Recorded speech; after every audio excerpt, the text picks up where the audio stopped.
आइए ma'am, give a big round of applause. Complete किया था उनका जो 12th है वो कलकत्ता से कंप्लीट हुआ है, और उनका बेसिक ग्रेजुएशन जो है बीए हिस्ट्री में किया था उन्होंने कलकत्ता यूनिवर्सिटी से, और she was a gold medallist in BA history, और उनका ऑप्शनल भी हिस्ट्री ही था, और ये मैडम का चौथा अटेम्प्ट था, फर्स्ट इंटरव्यू, और उसी में उन्होंने 43rd रैंक लिया है। सो आज हम जान लेंगे कि मैडम ने ये तैयारी किस तरीके से की थी, उन्हें उसमें कौन सी दिक्कतें आई, और उस दिक्कतों का उन्होंने सामना किस तरीके से किया। आई थिंक जैसे हम बात कर रहे थे तो I think one of the attempt उसमें उन्हें सीसैट में शायद प्रॉब्लम्स आ रहे थे। सो बहुत सारे लड़कों का अभी वो एक दिक्कत है कि सीसैट जो है वो किस तरीके से क्लियर करना है, ये हमें पता नहीं। पर्टिकुलरली जिनकी मैथमेटिक्स बैकग्राउंड नहीं है या इंजीनियरिंग बैकग्राउंड नहीं है, ऐसे लोगों को सीसैट में अभी बहुत दिक्कत आ रही है, राइट। सो मैडम का लेक्चर होगा, उसके बाद आपके जो कुछ भी सवाल होंगे सो आप मैडम से डायरेक्टली पूछ सकते हो, राइट।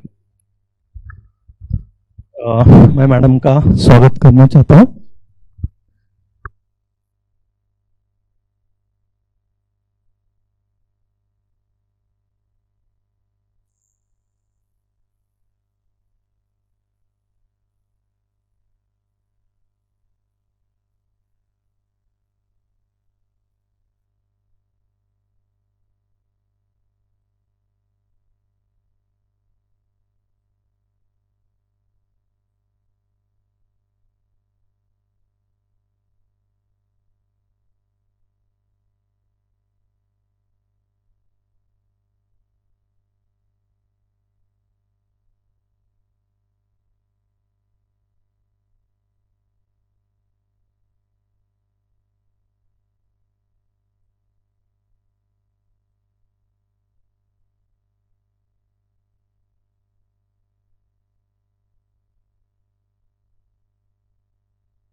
मैं मैडम से रिक्वेस्ट करता हूँ कि वो अपना सेशन शुरू करें।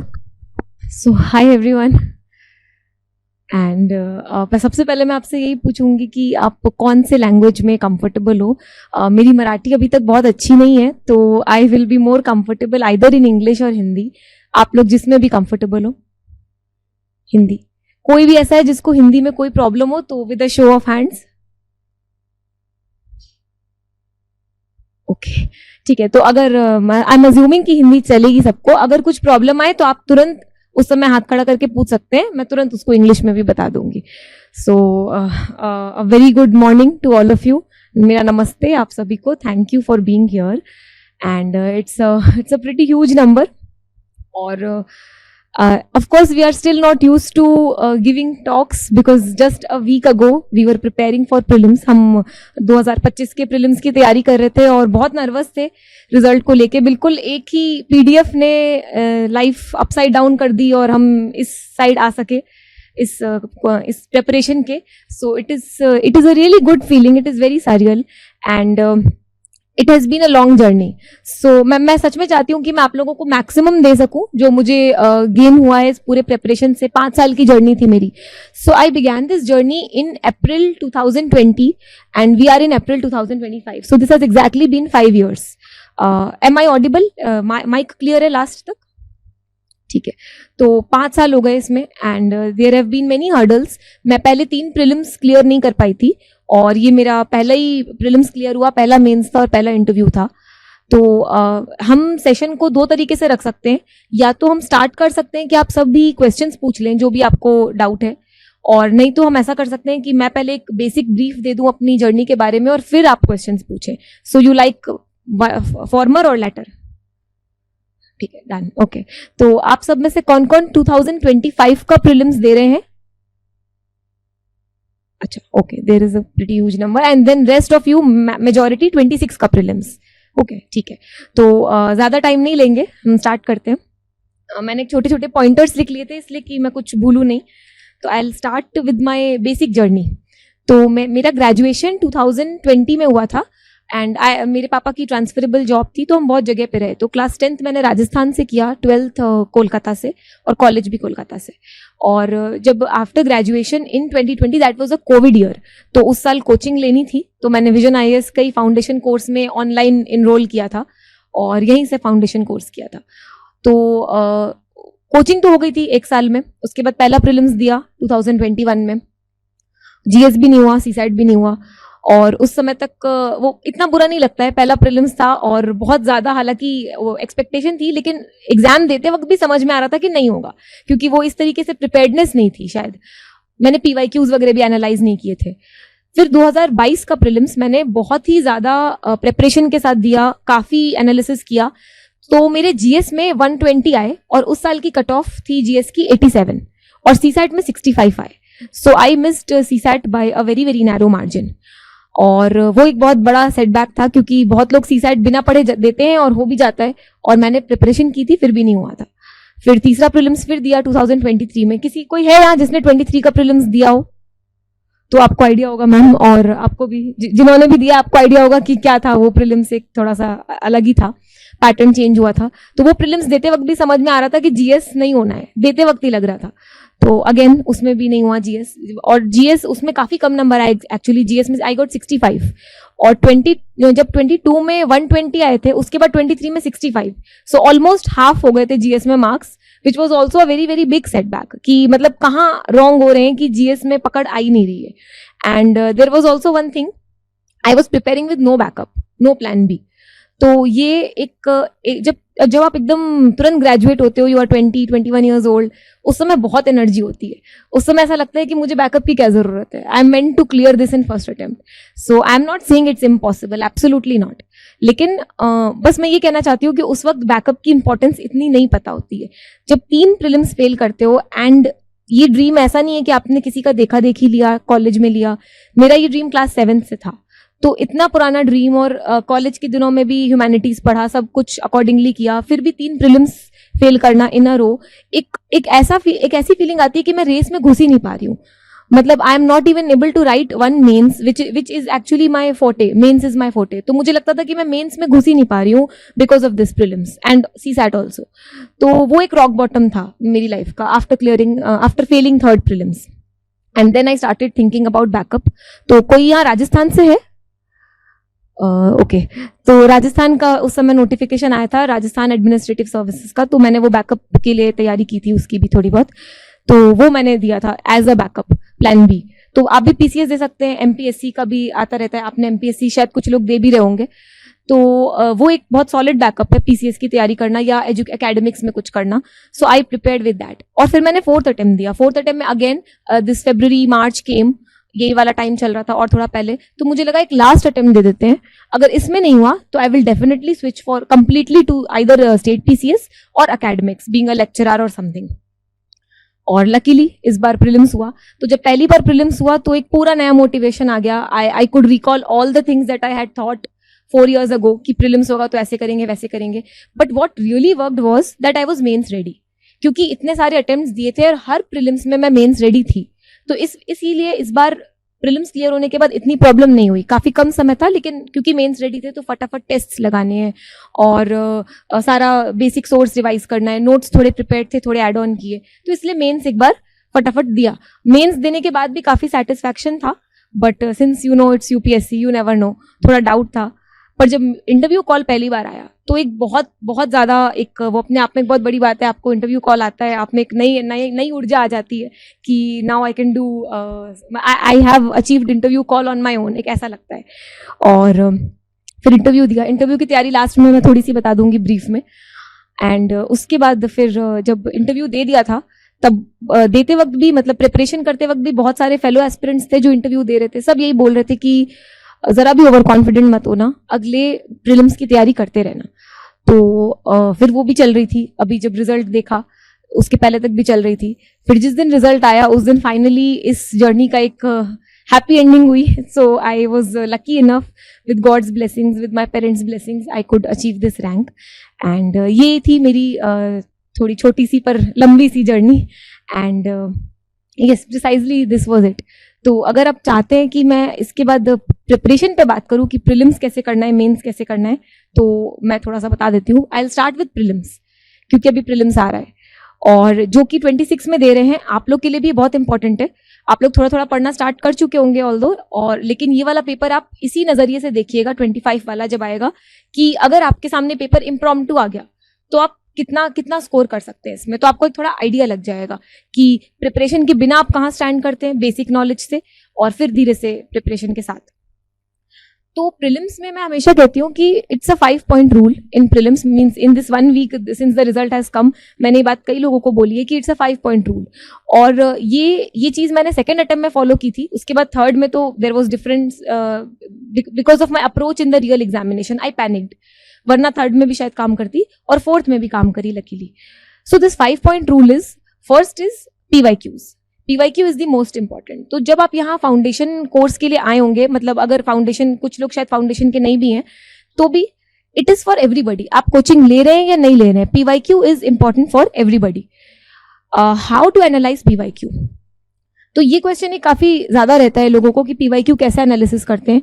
और 23 का पेपर टफ था, पर उसको भी हम देखें तो उसमें भी PYQ के ट्रेंड्स रिपीट हुए हैं. जैसे कि 23 में क्वेश्चन आया था, जिस ब्राह्मोस मिसाइल पे क्वेश्चन आया था, तो वो वाला क्वेश्चन एग्जैक्टली पिछले किसी एक साल के पेपर से था, शायद 16 या 17 में कभी आया था. वैसे ही they had a question on satellite, कि किस किस का ओन सैटेलाइट सिस्टम है, उसका आंसर शायद जापान था. तो वो वाला क्वेश्चन भी प्रीवियस ईयर से वो पैटर्न रिपीटेड था. तो बहुत सारे ऐसे क्वेश्चंस जिनके एग्जैक्टली पैटर्न रिपीट होते हैं, और अगर आपने PYQ बनाए हैं तो आपने उस बारे में इन डेप्थ पढ़ा है. अगर आपने PYQ देखा है, हाँ, by the way when I say PYQ बनाना, so it doesn't mean to solve it like a test, it means to use it like a study material. जब आप PYQ देख रहे हैं, कोई क्वेश्चन है, उसके सारे ऑप्शंस को अच्छे से देखिए. स्टेटमेंट्स है तो स्टेटमेंट को अच्छे से पढ़िए. बहुत बार ऐसा हुआ है कि कोई स्टेटमेंट जो कि रॉन्ग आंसर है, वो अगली बार एक फुल स्टेटमेंट बन के क्वेश्चन पूछा गया उस पर, in all the subjects, whether it is history, whether it is economics, all the subjects. तो इसलिए एक एक PYQ को आराम से देखिए. What I would suggest is, PYQ का हार्ड कॉपी का प्रिंट आउट निकाल लीजिए. 2013 से GS में 2013 से 2024, और CSAT में 2015 से 2024. That would be sufficient. और उसको अपने टेबल पे हर समय रखिए. हर दिन 25, 30, 25, 30 PYQ से स्टार्ट करिए. एक क्वेश्चन देखा, डेप्थ में उसके ऑप्शन एनालाइज करें, और उसके ऑप्शनल के बारे में, उसके ऑप्शंस अगर आपको कुछ नहीं पता है, तुरंत गूगल कर लीजिए, कोई नोट बना के लिख लीजिए. आई वुड से कि अलग से नोट्स कॉपी मत बनाइए, उसी हार्ड कॉपी है आपके पास, वहीं लिख लीजिए, ताकि नेक्स्ट टाइम उसको देखें तो फटाफट रिवाइज हो जाए. This would really help you. और जैसे अगर आप ये PYQ वाली चीज 1-2 महीने तक करेंगे ना, अभी जिनका है, आप लोग तो ऑलरेडी काफी प्रिपेयर्ड होंगे, जिनका 26 में है, आप अभी से स्टार्ट करेंगे, 1-2 महीने में आपको समझ में आ जाएगा कि मैं किस ट्रेंड की बात कर रही हूँ, कि क्या, कैसे देखने से समझ में आएगा, कैसे रिपीटेशन होंगे. और मेरे पास PYQs जैसे सारे हैं 13 से 23 तक, तो कई क्वेश्चन एग्जैक्टली भी रिपीट हुए हैं. जैसे 2013 का एक क्वेश्चन 2018 में डॉट टू डॉट आया था. अब मैं ये नहीं कह रही हूँ कि ऐसे कोई वापस आएंगे, लेकिन व्हाट आई मीन टू से कि जब क्वेश्चन एग्जैक्ट रिपीट हो सकते हैं, तो आप मान के चलो कम से कम 15 क्वेश्चंस में ट्रेंड तो रिपीट हो गई. अब 100 में से 15 क्वेश्चंस में अगर आपको एज मिल रहा है, so you know what that means for prelims. इस बार का भी प्रीलिम्स ऐसा था, मार्क्स नहीं आए, बट आई थिंक 2-3 मार्क्स का ही शायद मार्जिन होगा. मेरे कोई बहुत ज्यादा 120 टाइप्स नहीं आ रहे थे. तो इसलिए प्रीलिम्स में मार्जिन बहुत इंपॉर्टेंट है. और since this is a competitive exam, तो वो मार्जिन आपको, कंपटीशन बहुत हाई है, तो वो मार्जिन आपको तभी मिलेगी जब आपने कुछ एडिशनल किया हो. और PYQ में वो एफर्ट आपका खुद का होगा. सो दिस फर्स्ट 5 पॉइंट में से first point was PYQ. Second point is static portion. तो स्टैटिक पोर्शन कोचिंग अगर आप ले रहे हो, तो जो कोचिंग में पढ़ा रहे हो वो नोट्स हो गए. और अगर आप बेसिक बुक्स कर रहे हो, तो बेसिक बुक्स जो होती हैं, बेसिक बुक्स की भी बात कर लें क्या एक बार, अगर किसी को डाउट हो तो. वरना बेसिक बुक्स वैसे वही हैं जो सब पढ़ते हैं, मोस्टली मैंने भी वही सब पढ़ी थी. तो बेसिक बुक्स वही है. पॉलिटी के लिए हम लक्ष्मीकांत पढ़ते हैं. साथ में मैं कहूंगी कि आप बेयर एक्ट हमेशा अपने साथ रखें, कॉन्स्टिट्यूशन का आर्टिकल्स देखने के काम आता है. एंड मेंस में it is immensely helpful to have bare act.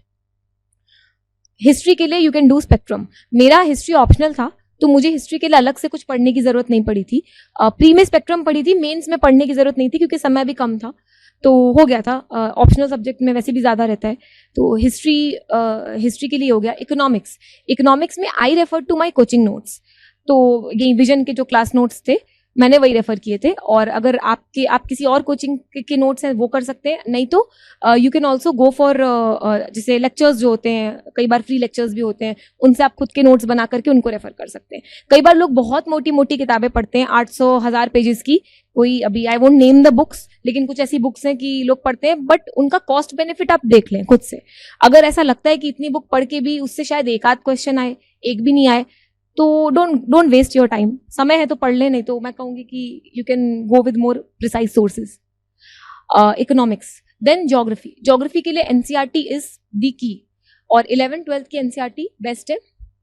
11th-12th की 2 एनसीईआरटी ईच है। वैसे आप 6 to 12 पढ़े अगर आपको एलिमेंट्री ज्योग्राफी में दिक्कत है तो, वरना 11th-12th। देन कम्स इन्वायरमेंट में जो विजन के करंट अफेयर्स होते हैं वही किए थे मैंने, बस फर्स्ट अटेम्प्ट में एक आध किताबें पढ़ी थी, अब वो इतना कोई पढ़ता नहीं है, इसलिए अगेन आजकल लोग इन्वायरमेंट में यहाँ वहाँ से करते हैं, जो भी टॉपिक करंट में चल रहा है उसको आप यूट्यूब पर डालिए और उसके आगे यूपीएससी लिख दीजिए, तो उसमें कुछ वीडियोज आएंगे, उनको पढ़िए, उनको देखिए, समझिए, नोट्स बनाइए। इन्वायरमेंट के लिए बेस्ट रहेगा अगर आप A4 शीट्स का एक बंडल ले लें, मतलब ऐसे 10 A4 शीट्स को स्टेपल कर ले, जो जो करंट में चल रहा है उसको वहां पे लिखते रहें, और कोशिश करें कि बहुत लंबे नोट्स ना बनाएं। नोट्स पे भी अगर बात करें तो मैं यही कहूंगी कि पॉइंटर्स बनाएं, कि जैसे अगर कोई अग्रीमेंट है, जैसे पेरिस क्लाइमेट, वो लिख लिया, उसमें कोई नया वो हो रहा है, suppose Trump has backed out of it, now you can just write in 2-3 words may be कि Trump has withdrawn from this climate peace deal, ऐसा।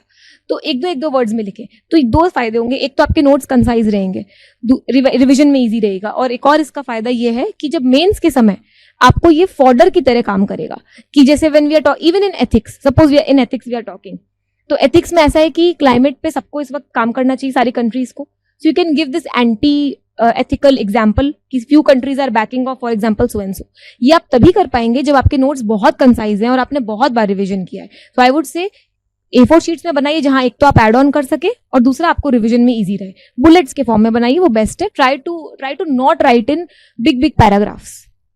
तो this is second is static. ये 5 सब्जेक्ट, हाँ, last subject is current affair, science and tech. तो science and tech के लिए again I did current affair. Science मेरी बहुत अच्छी नहीं है, मेरा ह्यूमैनिटीज बैकग्राउंड था, तो कई लोग एनसीईआरटीज पढ़ते हैं। I think I was too lazy to do that, तो मैंने नहीं पढ़ी थी। अगर आपको लगता है तो आप 9th-10th की एनसीईआरटी पढ़ सकते हैं। बाकी करंट मैंने साइंस का बहुत अच्छे से किया था, वीडियोज देखी थी बहुत सारी यूट्यूब पे।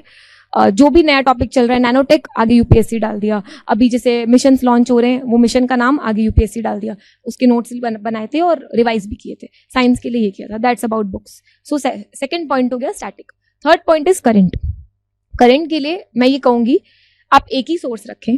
आई वुड से न्यूज़पेपर के नोट्स आपको कन्वीनियंट लगता है तो बनाइए। मैंने इसलिए नहीं बनाए थे क्योंकि मुझे लगता है जब आपके लिए कोई मेहनत कर रहा है तो आपको क्यों करनी है, और ये मेहनत अच्छे से हो रही है। फिर लोगों को लगता है कि मुझे कुछ यूनिकनेस डालनी है, तो वो मतलब यूनिक नहीं रहेगा। अगर ऐसा यूनिक रहेगा, आप देखो इतनी मोटी मैगजीन होती है, ऑलमोस्ट 100+ पेजेस की, हर किसी को पूरी कंठस्थ तो नहीं हो सकती वो मैगजीन। आपको जो पार्ट अच्छा लग रहा है उस पार्ट को आप हाईलाइट कर लें, उस पार्ट को कई बार रिवाइज करें और अपने आंसर्स में प्रोड्यूस करें, तो वो ऑटोमेटिकली यूनिक हो गया। उतना भी कोई नहीं करेगा, बिलीव मी, क्योंकि वो पढ़ने में आसान होती है, जब प्रोड्यूस करना पड़ता है तो सबके लिए आसान नहीं होती है। तो सोर्स एक ही रखें। न्यूज़पेपर डेली पढ़ें, लेकिन नोट्स मेरे ख्याल से इतना फ्रूटफुल नहीं लगता है, वो बहुत बल्कि हो जाते हैं। पेपर कटिंग्स वगैरह भी मैं लगाती थी फर्स्ट अटेम्प्ट के समय, न्यूज़पेपर कटिंग्स, लेकिन you never revise them, so it's useless. So this is current. Third is current. Current affairs में अगेन डेली करंट अफेयर्स भी आते हैं जो कोचिंग्स के होते हैं, पर मुझे वो इतने फ्रूटफुल नहीं लगते थे, क्योंकि वो पढ़ना बहुत, एक तो इतना टाइम नहीं मिलता है, आपके डे को आप डिवाइड करेंगे इतना टाइम नहीं मिलेगा, और उसके आपको स्टार्टिंग करना है, आपको करंट करना है, आपको ऑप्शनल करना है, पेपर पढ़ना है, कब करोगे। तो मैं मंथली पढ़ती थी, और जब प्रीलिम्स पास आ रहा है तो ईयरली पढ़ती थी। अगर आप सिर्फ मंथली पढ़ो, ईयरली छोड़ दो तो भी चलेगा। सिर्फ ईयरली, मेरे ख्याल से सिर्फ अगर फर्स्ट या सेकंड अटेम्प्ट है तो मंथली और ईयरली दोनों पढ़नी चाहिए। किसी का 3rd-4th अटेम्प्ट तक आ रहे हो तो आप मंथली स्किप भी कर सकते हो, सिर्फ ईयरली कर लो, क्योंकि आपको नैग हो गया है थोड़ा सा करंट का, ये कर सकते हैं। और क्या होता था, जिससे जब मैं डेली पढ़ती थी तब ऐसा लगता था कि डेली करंट करना चाहिए। फिर जब डेली नहीं होने लगा तो मैं टॉपर स्टॉक ढूंढती थी, जहाँ पे किसी टॉपर ने ऐसा बोल दिया है कि सिर्फ मंथली करो तो चल जाएगा, तो मुझे वैलिडेशन मिल जाएगा। तो वैसा कोई मिल गया, बस आई स्टार्टेड मंथली। फिर वो भी होना बंद हो गया, तो फिर मैंने ढूंढा कि कोई टॉपर बोल दे कि बस ईयरली पढ़ लो चल जाएगा, तो वो वैलिडेशन मिल जाएगा। सो आई डिड दैट एंड फिर ईयरली पढ़ना शुरू कर दिया। So now that I am here, तो अब ऐसा लगता है कि किसी चीज़ से कोई फर्क नहीं पड़ता, जो आपको सूट कर रहा है आप वो करो, because I know how in so much of dilemma I was a week ago. और 3-4 महीने पहले जब तक इंटरव्यू भी नहीं हुआ था तब मैं कितना मतलब आए दिन ब्रेक डाउन होता था, आए दिन रोना आता था। अगर मैं 1 साल पहले की बात करूँ, इस समय जब मैं 24 वाला प्रीलिम्स लिखने वाली थी, तो it used to be very very bad. मतलब हर तीसरे चौथे दिन रोना आता था, क्योंकि वो एक नो रिजल्ट्स फाउंड प्रीलिम्स के पीडीएफ में देखने की आदत सी हो गई थी।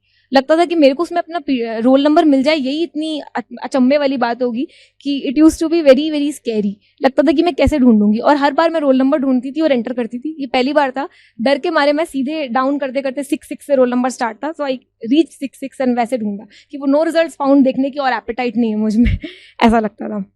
तो इसलिए सब कुछ आपकी पर्सनल स्ट्रैटेजी होनी चाहिए, किसी को ब्लाइंडली कॉपी मत करिएगा। हाँ, तो हम तीसरी बात कर रहे थे।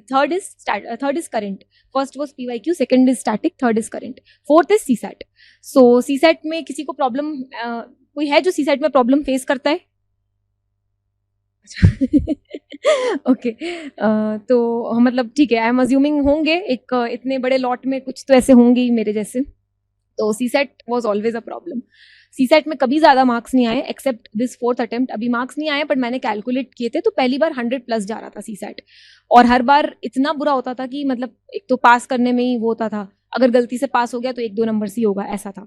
और same was the condition with मॉक्स also. जब मैं मॉक्स देती थी तो मॉक्स में भी CSAT क्लियर नहीं होता था। So it was very very bad condition in CSAT। What help me was PYQ। अब जैसे आप CSAT के मॉक्स जरूर लगाओ, कोई प्रॉब्लम नहीं है उसमें, पर उनको सिर्फ प्रैक्टिस के लिए लगाओ, so that you get questions.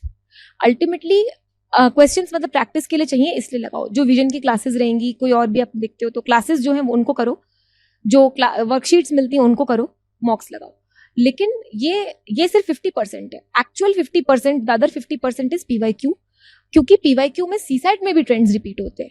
अब कैसा लगता है सबको कि अगर एक ईयर का PYQ देख लिया हमने, उसको 1.5-2 घंटे में सॉल्व कर लिया और हो गया काम, अगर वो क्लियर हो गया तो हो गया। नहीं, it does not end there, क्योंकि कुछ question, for example number system से हर बार 10-12 क्वेश्चन आ रहे हैं और ट्रेंड्स भी रिपीट हो रहे हैं, जैसे कि डिविजिबिलिटी रूल हर बार आएगा, देन रूट वाला आएगा, एक पावर वाला आएगा। तो ऐसे क्वेश्चन हर बार आते हैं CSAT में। I can not recall, permutation के भी कुछ पैटर्न्स हैं जो कि काफी रिपीट होते हैं, एवरेज, परसेंटेज, रेशियो, प्रपोर्शन, ये सब रिपीट होते हैं। एक और है स्पीड, टाइम एंड डिस्टेंस, जिसमें कि एक बच्चा खड़ा है स्टेशन पे, उसको ट्रेन क्रॉस करेगी, इस तरीके के पैटर्न्स आते हैं। और ये क्वेश्चन पता है बहुत डिफिकल्ट नहीं होते। मैथ्स वालों के लिए तो चलो ठीक है, नॉन मैथ्स वालों के लिए हमें इन क्वेश्चन की सिर्फ शक्ल से डर लगता है, क्योंकि एक वो डर है स्कूल टाइम से, मुझे तो था, क्लास 10 के बाद मैथ्स कभी पढ़ी नहीं, तो मुझे उनकी शक्ल से डर लगता था कि टाइम एंड वर्क का क्वेश्चन आ गया, इतनों ने इतने दिन में खत्म किया तो इतने कितने दिन में करेंगे। मतलब I am being very simplistic, थोड़ा कॉम्प्लिकेटेड होता है, लेकिन उसकी शक्ल से डर लगता था। और जब एक कॉन्फिडेंस आ गया करते करते कि वर्कशीट्स करते करते, PYQ देखते देखते, तो स्पेशली PYQ, तो जब PYQ आप बनाते हो, एक बार में बना लिया उसको, तो ऐसा लगता है कि रियल में भी तो यही रहेगा। तो एक तो वो हो गया कि PY घर में बैठ के क्या करना है, एग्जाम में क्या करना है। 2 घंटे मिलते हैं, शुरू के 3-4 मिनट आप पेपर के आइडेंटिफिकेशन को दें। मतलब पेपर में जो जितने 80 क्वेश्चंस रहेंगे, एक कॉम्प्रिहेंशन छोड़ दीजिए, CSAT और इसमें लॉजिकल और मैथ्स में गिव 4 to 5 मिनट्स उसको सिर्फ सर्कल लगाने में कि मुझे कौन सा करना है और कौन सा नहीं करना है। एक सरसरी निगाह से आपको समझ में आ जाएगा कि जैसे ये एवरेज, परसेंटेज के हैं, तुरंत उसको साइड में नंबर को सर्कल कर लिया, I have to do this. Permutation difficult है, दिख रहा है कि ये नहीं होगा, तो उसमें एक बड़ा सा क्रॉस लगा लिया क्वेश्चन में कि इसकी तरफ दोबारा नजर भी ना पड़े। नहीं तो रियल एग्जाम में क्या होता है, अगर एक क्वेश्चन हमारे 2-4-5 मिनट ले लेता है with unsuccessfully like answer hasn't come, तो हम एक वो एकदम वो हो जाता है कि ना उस समय कि मैं बाकियों से थोड़ा पीछे चला गया हूँ। और ऐसे ही 2-3 क्वेश्चन के साथ हो गया तो फिर वहां पे बिल्कुल बहुत ज्यादा पैनिक हो जाता है, पैनिक स्टेट। और CSAT में हर बार यही हुआ है। मैं 4th अटेम्प्ट वाला CSAT was something I managed well, बाकी बहुत बुरे थे CSATs। Classroom experience was also very bad in CSAT, मतलब जो मैं जिस तरीके से मैंने पेपर हैंडलिंग की, तो ये टेक्निक मुझे मेरी एक दोस्त ने बताई थी 3rd अटेम्प्ट के बाद, और यही 4th में मैंने की, घर से करके गई थी मैं, कि PYQ में मैंने ये देखा था कि मैं इस पेपर में इतने सर्कल कर रही हूँ 5 मिनट में, इसमें इतने कर रही हूँ, फिर मैं उनको कर भी पा रही हूँ। तो और एक्चुअल में भी वही हुआ था, बिलीव मी, एक्चुअल पेपर में पैटर्न्स रिपीट हुए थे इन सब टॉपिक्स में। लॉजिकल में डाइस से क्वेश्चन आएंगे, ब्लड रिलेशन से आएंगे। अब जैसे एक वो होता है ना, जिसमें all men are cat, all women are, इस तरीके के जो होते हैं, तो हाँ वही, तो वो वाले जो क्वेश्चंस होते हैं वो वाले बहुत इजी होते हैं, सबको बड़ा मजा आता है करने में। तो वैसा दिख गया और स्टार्टिंग में आपने सर्कल लगा लिया तो पता है कि उसको अटेम्प्ट करना है, छोड़ना नहीं है। सेम विद ब्लड रिलेशंस, वो भी कई लोग को अच्छा लगता है, ईजी होता है। तो इन सब क्वेश्चंस को अगर हम स्टार्टिंग में आइडेंटिफाई कर ले तो टाइम सेव होगा। फिर वो स्टेटमेंट वाले आजकल बहुत आते हैं, स्टेटमेंट एक सेंटेंस दिया है, स्टेटमेंट 1 स्टेटमेंट 2, तो उसमें क्या करें, उनको करें, अटेम्प्ट करें, क्योंकि वो इजी होते हैं। It just require 2 minutes of alert mindset. उसको जल्दबाजी में ना करें तो वो सब सही होंगे।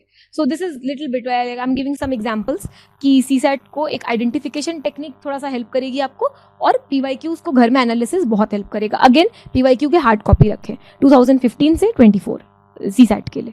So this was the 4th pointer. और 5th pointer for prelims was mock test. तो मॉक टेस्ट सीसैट की तो हमने बात कर ही ली। जीएस के मॉक टेस्ट की कितने लगाएं, ये एक डाउट रहता है कि कितने मॉक्स देने चाहिए। फर्स्ट अटेम्प्ट है तो आप 30-35 मॉक्स दे सकते हैं, ज़्यादा भी दे सकते हैं। Second attempt onwards keep it with in 30। हो सके तो FLT फुल लेंथ टेस्ट ज़्यादा दें। सब्जेक्टिव, अगर किसी सब्जेक्ट में प्रॉब्लम है, जैसे मुझे लगता था मुझे इकोनॉमिक्स वैसे ठीक थी पर मेरी उसमें छोटी छोटी सिली मिस्टेक्स होती थी इकोनॉमिक्स में, तो मैं इकोनॉमिक्स के सब्जेक्टिव टेस्ट लगा लेती थी। हिस्ट्री पॉलिटिकल साइंस ठीक थी तो उसका नहीं लगाती थी। तो अगर एक अटेम्प्ट 2 अटेम्प्ट से ज़्यादा हो गए तो you be very selective, which are your weak areas, which are your strong areas. Full length test देने हैं। अगर आपका मोर देन 2 अटेम्प्ट है तो full length 10 to 20 full length दे दें, पर स्टार्टिंग के 1-2 अटेम्प्ट्स में you go with at least 30 test, जिसमें फुल लेंथ और आपके सब्जेक्टिव मिक्स रहें at least. You can go as many as. अब जैसे मैंने इस अटेम्प्ट में टेस्ट बहुत कम दिए थे क्योंकि मैंने पिछले 3 अटेम्प्ट में बहुत टेस्ट दिए थे। हर साल में ऑन एन एवरेज 40+ टेस्ट दिए थे मैंने, तो 40-50 ऐसे दिए थे। तो इस बार कम दिए थे, इस बार सिर्फ फुल लेंथ लगाए थे, वो भी 7-8 लगाए थे। पर ऐसा ये मैं किसी को सजेस्ट नहीं करूँगी अनलेस आपका 4th अटेम्प्ट हो तो ये रही टेस्ट की बात। और टेस्ट में भी आपको मालूम ही होगा ये वाली बात, I am not the first one to tell this, कि उसका कोई मतलब नहीं है अगर उसको एनालिसिस नहीं किया गया टेस्ट के बाद। टेस्ट देख लिए, मार्क्स देख लिए, उसको एनालाइज करने के लिए एटलीस्ट 1 घंटा चाहिए, वो लग ही जाता है। और बेटर रहेगा अगर उसको एनालिसिस के दौरान आप उसके नोट्स ना बना करके हार्ड कॉपी में, क्योंकि मैं देती थी, अगर हार्ड कॉपी है तो वहीं रेड पेन से लिख ले कि क्या गलती हुई है एक सेंटेंस में। उसको रिवाइज करना बहुत ईजी होता है। और नोट्स जहाँ हम पूरे बना रहे हैं तो हमें खुद की इच्छा नहीं होती अपने नोट्स वापस देखने की, वो थोड़ा सा एक कम्बरसम प्रोसेस होता है नोट्स देखना। तो जो टेस्ट बुकलेट्स होती हैं, टेस्ट में ही आप अपना लिख लें क्या क्या गलती हुई, जो भी एक सही पॉइंट मिल रहा है उसको रेड पेन से लिख लिया। तो आपके अगर 50 पेज का है, 50 पेज में 50 ही लाइन रहेंगी, सिर्फ एक पेज में 1-2 लाइन, किसी पेज में एक भी लाइन नहीं, ऐसा तो बहुत ईजी रहेगा। So this is your analysis part of test. So that's it about prelims. Any questions from prelims? आप पूछ सकते हैं, let us be little interactive, otherwise it will be just one way, तो मुझे समझ में भी नहीं आएगा कि आपको समझ में आ रहा है कि नहीं। कोई डाउट नहीं है किसी का? यस।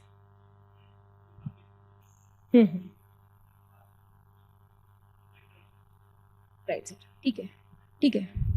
रिवीजन स्ट्रैटेजी आप लास्ट मंथ के हिसाब से पूछ रहे हैं ना, ठीक है। तो मैं लास्ट मंथ अपना शेड्यूल भी बता देती हूँ कि प्रीलिम्स के पहले क्या था और इन जनरल एक रिवीजन के लिए क्या सही रहता है।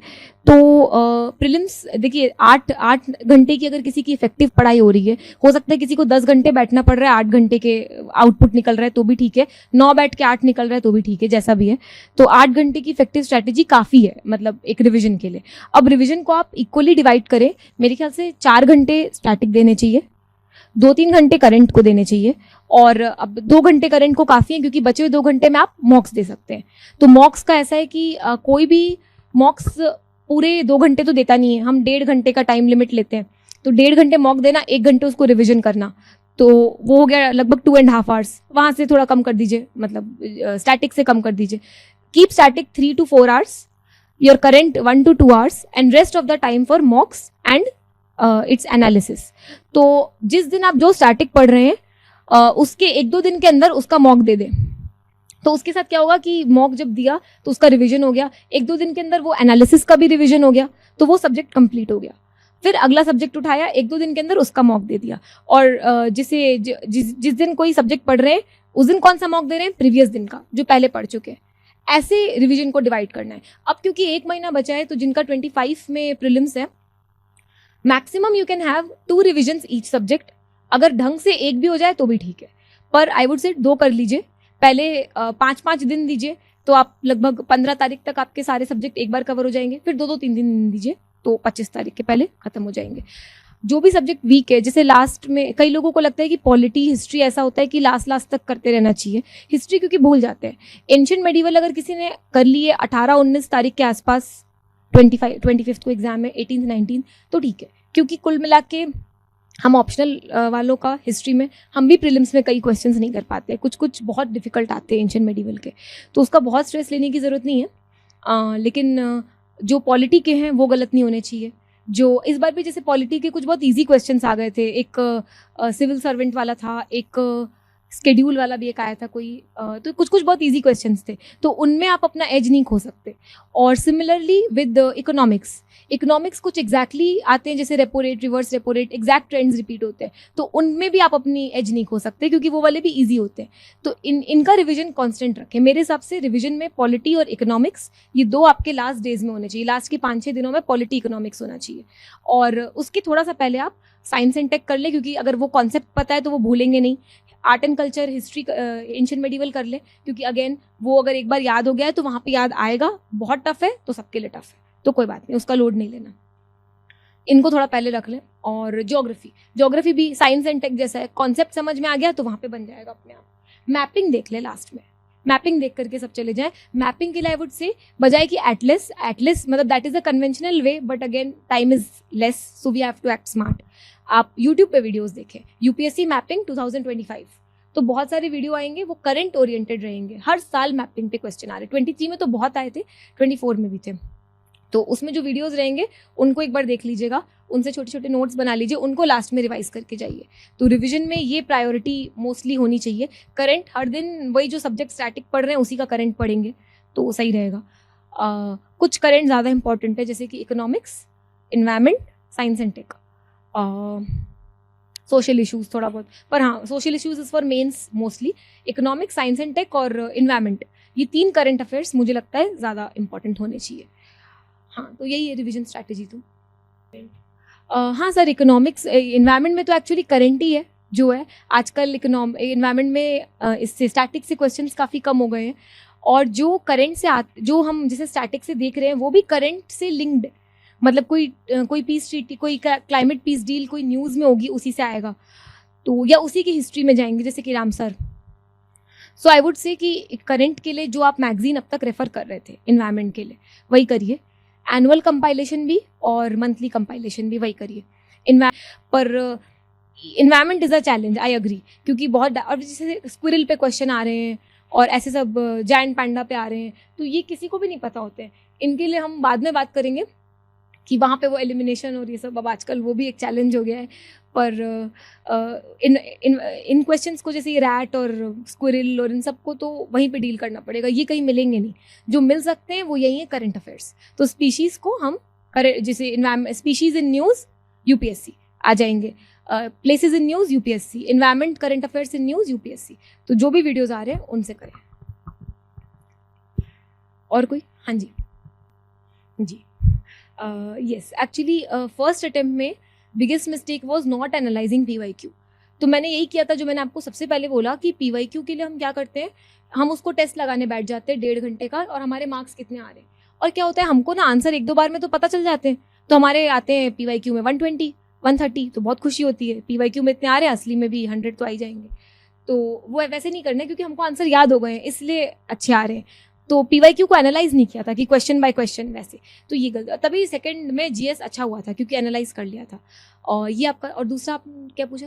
हाँ, तो यही समझ में आया, टॉपर स्टॉक से ही समझ में आया था कि पीवाईक्यू को करना है, और जब किया खुद से पेपर्स देख करके किया तो पैटर्न समझ में आया खुद से। I use to write next to every question कि इसमें क्या सिलेक्ट, मतलब इसमें जैसे I just give you one example, take it with a pinch of salt, ठीक है, ज़रूरी नहीं है कि हर बार सही हो।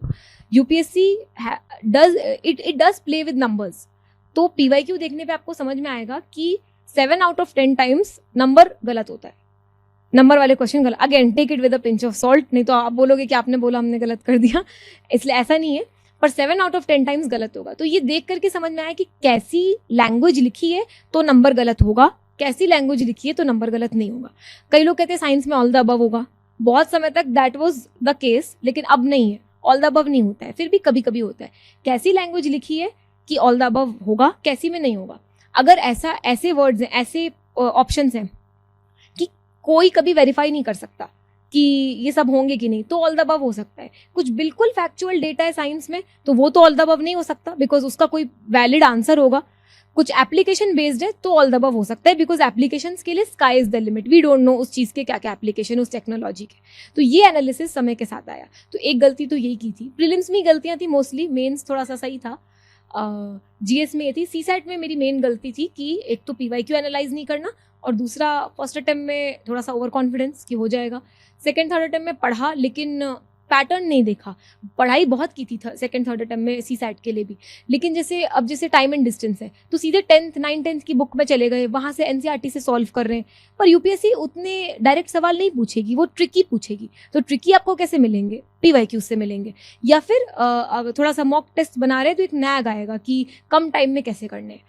तो सीसैट के लिए टाइम लिमिट भी बहुत इंपॉर्टेंट है, वो भी नहीं होती थी। घर में आराम से 2 घंटे तक करते रहते थे, 1.5 घंटे का टाइम लिमिट लीजिए। तो इससे प्रीलिम्स में थोड़ी हेल्प हुई। मैं समझ नहीं रही हूँ, क्या थोड़ा सा तेज बोलिए। हाँ बिल्कुल, मतलब ये तो करना है। 4 ऑप्शन में जो आंसर है उसके अलावा तीनों ऑप्शंस को देखना है कि बचे हुए, मतलब suppose A is the answer, B C D क्या है उनके। जैसे अगर it is a factual data तो आप उसके बारे में थोड़ा सा गूगल करके पढ़ लें, क्योंकि उस पर अगली बार एक फुल फ्लेजेड क्वेश्चन आ सकता है, तो वो देखना है। और मैं कहूँगी उसके लिए अलग से नोटबुक ना बनाए लिखने के लिए, वहीं लिख लें साइड में कि ये क्या है, क्योंकि उस पर क्वेश्चन आ सकते हैं अगली बार। चारों एनालाइज करने हैं। तो अभी और कोई क्वेश्चंस नहीं है, तो अभी हम मेंस पे चलते हैं, फिर मेंस के बाद और ले लेंगे।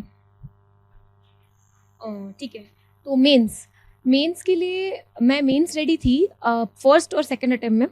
थर्ड अटेम्प्ट में थोड़ा सा पीसीएस की तैयारी की वजह से मेंस इतना नहीं हो पाया था, पर क्योंकि फर्स्ट सेकंड अटेम्प्ट में तैयारी थी तो यहाँ पे हेल्प हुई। हाँ, तो मेंस के लिए सबसे इम्पॉर्टेंट अगर मैं कहूँगी कुछ है तो that is note making, and second most important is PYQ. Actually it can be first and second otherwise also.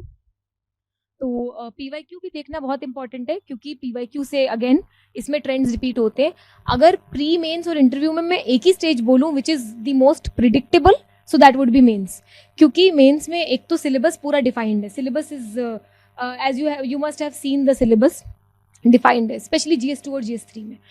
और अगर predictability why I am saying is, क्योंकि कई बार आप देखना जो ऑर्डर ऑफ क्वेश्चन होता है वो ऑर्डर ऑफ सिलेबस ही होता है।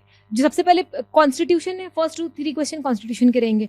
Then they have talked about judiciary, state and centre, उस पे रहेगा। फेडरलिज्म उस पे रहेगा। Then there is a point of comparison between India and world constitutions, उस पे रहेगा। उसी ऑर्डर में आपके क्वेश्चंस आते हैं, उसी ऑर्डर में आपका सिलेबस है। सो this is the importance of main syllabus. तो पीवाईक्यू और सिलेबस को अगल बगल रख के बैठे, साथ साथ देखें, आपको उसमें ट्रेंड एनालिसिस होगा। और नोट मेकिंग से वो प्रिडिक्टेबिलिटी जो है वो आप अपने फेवर में ले सकते हो। तो नोट्स ऐसे बनाने हैं कि कोई भी एक टॉपिक लें सिलेबस का, जैसे GS3 की बात करते हैं, फूड प्रोसेसिंग इंडस्ट्री। तो फूड, क्योंकि इसमें काफ़ी ऑलमोस्ट हर ऑल्टरनेट ईयर आता है। तो अब जैसे FPI, तो FPI सबसे ऊपर हमने हेडिंग लिखी, एक पूरा A4 sheet, food processing industry. हमने उसमें 1-2 डेटा लिखा कि इंडिया में अभी वैल्यूएशन क्या है फूड प्रोसेसिंग इंडस्ट्री का। फिर हमने लिखा कि एक आध ऑनरेबल PM या कोई और मिनिस्टर्स के स्टेटमेंट्स अगर हैं तो हम वो लिखेंगे कि स्टेटमेंट्स उनके on FPI, what have they said, what is their vision of FPI। उसके बाद 1-2 डेटा लिख लेंगे कुछ और, अगर कि MSME इतना कंट्रीब्यूट करती हैं, इतना % करती हैं FPI पे, इतना एक्सपोर्ट पे। Then we will write about कि इंडिया में प्रॉब्लम्स क्या क्या है। तो अब तक सिर्फ 3-4 स्टेटमेंट्स हुए हैं। Now we will write challenges, 4-5 सिर्फ बुलेट्स लिखनी है। पूरा अब तक आप लोग को समझ में आ गया होगा कि पूरा स्टेटमेंट अगर लिख रहे हैं तो हम सिर्फ अपना जगह बढ़ा रहे हैं। And we all are in that stage of preparation. जिसने भी ग्रेजुएशन कर लिया है, आप प्रिपरेशन करना स्टार्ट कर चुके हो, तो आपको पता है कि लंबा लंबा अगर लिखोगे सेम स्टेटमेंट्स, वही सारे एक कंप्लीट स्टेटमेंट बनाने की कोशिश करोगे तो you will miss on the real point. सिर्फ रियल पॉइंट जो FPI में प्रॉब्लम्स क्या है, forward and backward linkages, problems क्या है, कोल्ड चेन इसकी प्रॉब्लम है, कोल्ड स्टोरेज, तो ये लिखा। और क्या क्या प्रॉब्लम है, फिनेंसेस, रिसोर्स क्रंच है, ठीक है, इम्प्लीमेंटेशनल इश्यूज में प्रॉब्लम है। तो सिर्फ वो जो बुलेट्स हैं वो लिखे तो हमको रिविजन में ईजी रहेगा। Challenges 5-6 challenges.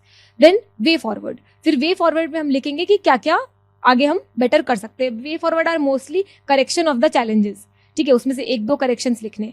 लास्ट में एक चीज़ और, स्कीम्स, तो उसी पेज में स्कीम्स लिख लें कि इसमें फूड प्रोसेसिंग में क्या क्या स्कीम्स हैं। अभी बहुत PMFME है, बहुत सारी स्कीम्स है जो भी फूड प्रोसेसिंग में, चैम्पियंस पोर्टल MSME के लिए है, वो लोग भी फूड प्रोसेसिंग में काफ़ी कंट्रीब्यूट करते हैं। तो जो भी आपकी स्कीम्स हैं उसी पेज में लिख लें।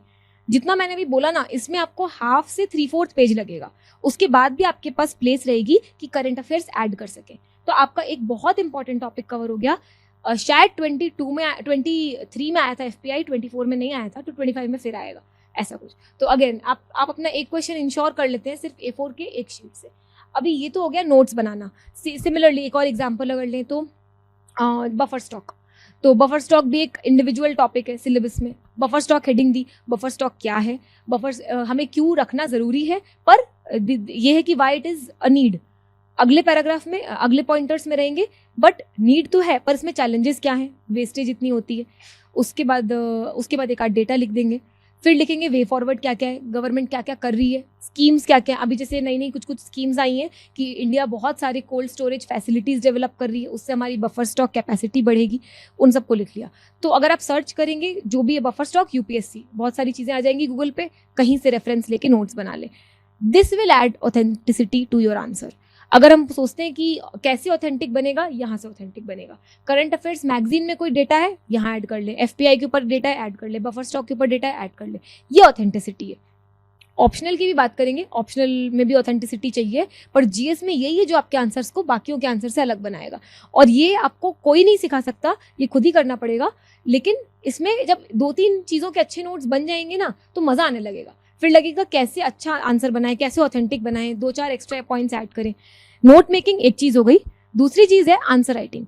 अब जब आंसर राइटिंग करेंगे तो हमको ट्राई ये करना है कि जो हमने नोट्स में लिखा है वो एग्जैक्टली उस कॉपी में प्रोड्यूस हो रहा है कि नहीं। तो मैंने आपको जो बताया ना, उसी फॉर्मेट में कॉपी में लिखना है। जब क्वेश्चन पूछा, इंट्रोडक्शन में एक स्टेटमेंट रहेगा किसी भी पर्सनैलिटी का, या फिर इंडिया का वैल्यूएशन कितना है, इसमें कितने $1 बिलियन की इंडस्ट्री है, ऐसा कुछ लिखेंगे। फिर हम इसके इश्यूज़ क्या क्या हैं, फिर इसके सोल्यूशंस क्या क्या हैं, इस सोल्यूशंस में हम एक आध स्कीम्स मेंशन करेंगे, वो भी हमने नोट्स में लिखी। फिर वे फॉरवर्ड क्या क्या है, way forward will be your conclusion. तो वे फॉरवर्ड 2-3 तैयार कर लें जो वहाँ पे याद आए। तो आपने देखा ना, जो मैंने आपको नोट्स में तरीका बताया वही एग्जैक्ट तरीके हमको यहाँ लाना है।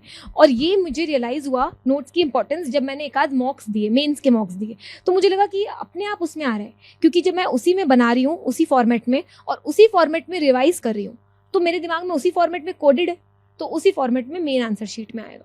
So I think that I could explain what I wanted to regarding means. तो ये चीज़ आपको GS2 और GS3 में तो सिलेबस हेल्प करेगा with every single word। GS1 में 3 पार्ट्स होते हैं। सोसाइटी का पार्ट की अगर बात करें तो सोसाइटी के लिए यही करना है, क्योंकि सोसाइटी में थोड़ा बाइफर्केशन है, सेक्युलरिज्म, पॉपुलेशन, डेमोग्राफी, कम्युनलिज्म, ऐसे रीजनलिज्म। तो एक एक हेडिंग बनाए, फ्रंट एंड बैक काफ़ी होगा। पहले फ्रंट एंड बैक करें, धीरे से उसको सिर्फ फ्रंट में ले आए, नोट्स कंपाइल भी करते रहे समय समय के साथ। So this will be your society. Geography और हिस्ट्री के लिए ये बनाना थोड़ा मुश्किल है, क्योंकि वहाँ पे थोड़ा ब्रॉडली लिखा है, 2-3 वर्ड्स में पूरा सिलेबस लिखा है ज्योग्राफी का, 2-3 सेंटेंसेस में। और हिस्ट्री तो खैर इतनी वास्ट है कि हिस्ट्री तो ऐसे नोट्स नहीं बना सकते। आई वुड से हिस्ट्री के लिए मेंस अगर कोई कोचिंग ले रहा है तो कोचिंग नोट से स्टिक करे, नहीं तो आप प्रीलिम्स के लिए स्पेक्ट्रम पढ़ रहे हैं, स्पेक्ट्रम को यहाँ भी रखना है। एक इंपॉर्टेंट चीज़, स्पेक्ट्रम में स्पेक्ट्रम पढ़ी है ना सबने, थोड़ी बहुत आइडिया होगा ना उस बुक का। तो स्पेक्ट्रम में जैसे बीच बीच में बॉक्सेस होते हैं ना, ग्रे बॉक्सेस, उसमें कुछ पर्सनैलिटीज़ के कोट्स हैं, स्टेटमेंट्स हैं, वो जो अच्छे लग रहे हैं उनको कुछ अलग येलो हाईलाइटर से हाईलाइट कर ले, ताकि उनको आप रियल आंसर में कोट कर सके, क्योंकि वहाँ पे स्टेटमेंट या कंक्लूजन, अपना इंट्रोडक्शन या कंक्लूजन में वो स्टेटमेंट्स बहुत हेल्प करेंगे। वही अलग, जैसे कई बार मैं मॉक्स लिख के दिखाती थी, तो जैसे जब चेक करते थे मॉक्स में, तो वहाँ टिक लगा के वो लोग 1 मार्क एक्स्ट्रा लिख देते थे छोटे में, कि वो उनको अच्छा लगा पहले से देखते साथ कि ऐसे आपका स्टेटमेंट स्टार्ट हुआ। तो उन स्टेटमेंट्स का बेस्ट यूज़ करें, क्योंकि वो आपको मिल रहे हैं वहाँ पे, और ध्यान नहीं देते हम उनकी तरफ प्री में, क्योंकि वो काम के नहीं होते, मेंस में होते हैं। तो मेंस में again world history is a very very vast area for non history people. और इस बार क्वेश्चन भी आ गया, कभी आता है कभी नहीं, सेम विद पोस्ट इंडिपेंडेंस। तो 26 में जो अटेम्प्ट दे रहे हैं, जो कि मेजॉरिटी है यहाँ पे, आप थोड़ा टाइम फिक्स कर लें कि कितना देना है, उससे ज़्यादा नहीं दें, क्योंकि again cost benefit is not that huge. इस बार आया तो हो सकता है अगली बार नहीं आए, हो सकता है इससे भी ज़्यादा मार्क्स का आ जाए। तो उसके लिए अगर आप वही जो कोचिंग में जो भी है वो मटेरियल या कोई और मटेरियल है तो एक ही मटेरियल लें, उसी से स्टिक करें, उसी को रिवाइज करें। और नोट्स हिस्ट्री में अगर जैसे किसी को बहुत प्रॉब्लम है तो आप जो जो पढ़ते जा रहे हैं, अगर नोट्स नहीं बना रहे, मेन बुक में हाईलाइट करके काम चल रहा है, वेल इनफ। प्रॉब्लम आ रही है तो अगेन उसके लिए सेम चीज़ करें जो हम पढ़ रहे हैं। For instance Indian national movement start हुआ है 1857, तो अब रिवोल्ट ऑफ 1857 है, तो नोट्स में रिवोल्ट ऑफ 1857 कौन कौन सी जगह से कौन कौन से लीडर्स थे छोटे छोटे उसको लिख दिया, या मैप बना दिया, मैप में लोकेट कर दिया, वहाँ पे आप प्रेजेंट भी कर सकते हो। एक दो हिस्टोरियंस के नाम कि इन्होंने ये कहा, इन्होंने ये कहा, क्योंकि वो स्पेक्ट्रम में दिया है इसलिए, वरना अगर वो जीएस पॉइंट ऑफ व्यू से आई एम नॉट श्योर इतना इंपॉर्टेंट शायद नहीं है तो छोड़ दें। क्यों, what were the failures of 1857, ठीक है, वो लिख दें। And why, what were the long term impacts of 1857, वो लिख दें। तो अगेन ऑल ऑफ दिस अगर 2-3 बार रिवाइज करके नोट्स बनाएंगे तो आधे पेज में हो जाएगा। तो एक बड़ा टॉपिक आधे A4 शीट में हो गया। वैसे he acts, government of India act और ये सब, इन पे फुल फ्लेजेड क्वेश्चंस तो नहीं आते हैं जीएस मेंस में, प्रीलिम्स में आते हैं, मेंस में फुल फ्लेजेड आएंगे। फिर इंडियन हिस्ट्री से और कौन से आएंगे, हाँ एंशिएंट मेडिवल्स आते हैं, जैसे भक्ति मूवमेंट। तो अगेन भक्ति मूवमेंट में बहुत अच्छा तरीका है ये, AIR 1 की कॉपी कई लोगों ने देखी होगी, श्रुति शर्मा मैम 2021, तो उन्होंने ऐसे किया था कि भक्ति मूवमेंट में उन्होंने मैप बना करके कौन कौन से एरिया के कौन कौन से सेंट्स हैं वो लिखा था, और मेरा हिस्ट्री ऑप्शनली था तो मैंने उनकी ये चीज़ ली थी। तो आप भी टॉपर कॉपी में ऐसा कोई अगर अच्छा कुछ पॉइंट मिले तो ले सकते हैं। तो भक्ति मूवमेंट के लिए हाफ पेज टू 1 पेज के नोट्स काफ़ी होंगे, और ये रिपीटेशन होता है, आते हैं इस पे क्वेश्चंस। तो इस तरीके से आधे एक पेज में आप हिस्ट्री के भी नोट्स बना सकते हैं। ज्योग्राफी के नोट्स अगेन मैं ज्योग्राफी और इकोनॉमिक्स 2 के लिए मैंने नोट्स नहीं बनाए थे, मैंने क्लास नोट्स रेफर किए थे एज इट इज़। तो अगर वो है तो वो करिए, वरना ज्योग्राफी के लिए एनसीईआरटी में अगर आप एक बार कॉन्सेप्ट समझ जाएंगे तो नोट्स बनाने की ज़रूरत नहीं है, मुझे ऐसा लगता है। जीसी लियोंग एक और किताब होती है, कई लोग को डाउट होता है कि वो पढ़ना है कि नहीं। अगर आपके पास समय है तो उसमें 2 पार्ट्स होते हैं, एक लैंडफॉर्म्स वाला और दूसरा वर्ल्ड क्लाइमेट वाला। वर्ल्ड क्लाइमेट वाला पार्ट पढ़ लें अगर समय है तो, क्योंकि आजकल उससे काफ़ी क्वेश्चन आने लगे। वो एक पूरा वर्ल्ड मैप बना करके उसमें जगह लोकेट कर देते हैं कि ये वाला तरीके का क्लाइमेट कहाँ का है, तो एक उसका विजुअल्स जब हमको मिल जाता है ना, दृश्य देख लेते हैं तो वो याद रहता है। तो आई वुड से कि वो वाला पोर्शन, लैंडफॉर्म से कभी क्वेश्चंस नहीं आते हैं तो यू कैन स्किप दैट में भी, और वैसे भी वो एनसीईआरटी में कवर हो जाता है। सो दिस इज़ अबाउट, हाँ इन्वायरमेंट में अगेन कोई नोट्स नहीं बनाए थे मैंने, इन्वायरमेंट में करंट ही किया था, करंट अफेयर्स में ही अंडरलाइन, उसी बुकलेट में अंडरलाइन किए थे, प्री के लिए भी मेंस के लिए भी। और इन्वायरमेंट के क्वेश्चन ऐसे आते हैं कि वहाँ पे आपको फॉर्डर ज़्यादा लिखना है, करंट ज़्यादा लिखना है, बजाय कि कोई फैक्चुअल चीज़ के। सेम विद डिजास्टर मैनेजमेंट आए, उस डिजास्टर के बारे में थोड़ा लिखें। What will give you marks is map बनाए, मैप में इंडिया में कौन कौन से एरिया डिजास्टर प्रोन है। डिजास्टर मैनेजमेंट के नोट्स बनाने में आपको 1 से 2 दिन लगेगा, पर वो नोट्स आपको through out the year help करेंगे, बिलीव मी। तो 1-2 दिन उसमें इन्वेस्ट करें, सारे जो मेन डिजास्टर्स हैं उनके नोट्स बनाएं, एक पेज में या मतलब 1 साइड में एक डिजास्टर, पीछे दूसरा। उसमें आपको क्या क्या लिखना है, डिजास्टर के बारे में थोड़ा सा एक्सप्लेनेशन क्या होता है, देन यू विल राइट कि इंडिया में कहाँ कहाँ प्रोन है, इससे क्या क्या प्रॉब्लम्स, क्या क्या डैमेजेस कितना कर सकती है स्केल पे, इंसिडेंट्स की कब हुआ है इंडिया में और वर्ल्ड में, और एनडीएमए गाइडलाइंस। बस ये चीज़ें हमको लिखनी है डिजास्टर मैनेजमेंट एक उसमें, तो ये आपका 1 पेज में कवर हो जाएगा। तो 5-6 पेज के नोट्स रहेंगे, ये आपके थ्रू आउट द ईयर काम करेंगे। इंटरनल सिक्योरिटी, जैसे GS3 में इंटरनल सिक्योरिटी में मैं कहूँगी कि जो टॉपिक दिए, internal security is also very good, syllabus is very good, कि मतलब एक पॉइंट उसमें दे रखा है, नैक्सलिज्म है, टेररिज्म है, ऑर्गेनाइज्ड क्राइम है, हर चीज़ अच्छे से दे रखी है, साइबर टेररिज्म, साइबर क्राइम, उसमें भी आप एज इट इज टॉपिक उठाएं और उसके 1 पेज के नोट बनाएं। सेम, हर चीज़ में सेम है, व्हाट इज दैट, इंडिया में क्या क्या चैलेंजेस हैं इसकी वजह से, उसके लिए सरकार क्या क्या कर रही है, स्कीम्स क्या क्या हैं, बेस्ट प्रैक्टिसेस क्या क्या हैं किसी स्टेट, जैसे Maharashtra is doing well in cyber terrorism handling, cyber crime handling, हमारे इंस्टीट्यूट्स भी बने हैं यहाँ पे, police is doing very good, बाकी स्टेट सीख सकते हैं, तो बेस्ट प्रैक्टिसेस लिख सकते हैं। देन वे फॉरवर्ड लिखना है, तो हर में लगभग यही रहेगा, नोट्स इसी फॉर्म में रहेंगे, आंसर में अपने आप उतरेगा, तो सारे सब्जेक्ट्स में यही है। हाँ, सो दैट्स मोर और लेस अबाउट मेंस। कोई डाउट है किसी को मेंस की GS में? देन ऑप्शनल की बात करेंगे। अच्छा, ऑप्शनल किसी का हिस्ट्री है यहाँ पे? ओके 4 people are there, ठीक है। तो क्योंकि 4 ही हैं आप लोग, तो आप लोग को मैं अलग से भले ही हिस्ट्री के लिए बता दूंगी कुछ एक बार सेशन हो जाए तो, वरना बाकी सब के लिए वो फ्यूटाइल हो जाएगा। आई वुड से कि ऑप्शनल के लिए जनरल बातें जो हैं एक मैं वो बता देती हूँ थोड़ी सी। जिसने चूज कर लिया है तो ठीक है, अच्छा है। नहीं चूज किया है, ethics, okay sorry, I thank you, I forgot ethics. GS4, तो GS4 की बात करें, GS4 is also again syllabus is very good, हर चीज उसके पॉइंटर से आती है। कईयों को पता होगा कि जिन्होंने पेपर्स देखे कि it is in 2 parts, second part is case study, first part is theory. तो कई लोगों का केस स्टडी अच्छा होता है, कई लोगों का थियोरी अच्छा होता है। कई लोग क्रिएटिव होते हैं तो उनको लगता है कि पार्ट ए में they can write good answers, good examples, और पार्ट बी में कई लोग को लगता है कि मेरा स्ट्रक्चरिंग अच्छी है तो मैं केस स्टडी अच्छे से कर सकता हूँ। जो आपको लगता है आप अच्छे हो वो आपको पेपर में पहले अटेम्प्ट करनी है। तो मैं कभी ये करके देखती थी, कभी ये, बोथ द थिंग्स। लास्ट में मुझे ऐसा लगा कि मैंने केस स्टडी इसलिए चूज करी क्योंकि वो कई बार पेपर कंप्लीशन में प्रॉब्लम आती है अगर केस स्टडी बाद में करो, और वो इतनी बड़ी होती है कि पैनिकिंग में वो हम पढ़ नहीं पाते हैं सही से। So I started with case study. 1.5 घंटे बाद एग्जैक्टली मुझे था कि case study I will stop and I will go to the part A part of it. तो 1-2 मतलब 5-10 मिनट ज्यादा हो गए थे, थोड़ा सा एक्स्ट्रा हो गया था, पर फिर वो you have adrenaline rush in the exam and you do it, ठीक है, तो वो हो जाता है। पर अगेन कैसे करना है, तो उसके नोट्स ऐसे ही बनाने हैं कि एक एक टॉपिक हमने सिलेबस से उठाया, हेडिंग लिखी, और एथिक्स में सबसे इंपॉर्टेंट है उस टॉपिक की डेफिनेशन और एग्जाम्पल्स। यहाँ पे कोई प्रोस कॉन्स और वे फॉरवर्ड तो है नहीं, तो बस हम डेफिनेशन और ढेर सारे एग्जाम्पल्स। अब एग्जाम्पल्स क्या है, सब लोग सिमिलर एग्जाम्पल्स लिखते हैं, थोड़ा डिफरेंट लिखिए।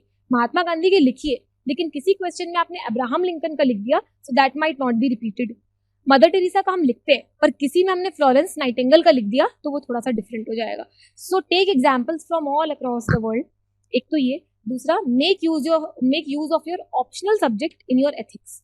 बहुत सारे ह्यूमैनिटीज के ऑप्शनल एथिक्स मतलब ऐसे होते हैं कि एथिक्स में आप उसकी हेल्प ले सकते हो, जैसे history, political science IR, then sociology, then philosophy, psychology, और एंथ्रो में भी होता है शायद। तो और भी मैं काफ़ी भूल रही हूँ, पर बहुत सारे ऐसे ऑप्शनल होते हैं जिनका आप हेल्प ले सकते हो इसमें। लॉ में you read lot of philosophers, तो वो भी आप वहाँ पे कर सकते हो। तो वो that is that uniqueness that I was talking about. तो यूनिकनेस तभी आएगी जब आप अपने ऑप्शनल में वो सब पॉइंट्स लिख रहे हो जो कि मार्केट में जो नोट्स अवेलेबल है उसमें नहीं है, तो वो तभी हो सकता है जब आप खुद करो। तो एक तो ये बात हो गई। अच्छा भाई, I think I shifted to optional from ethics.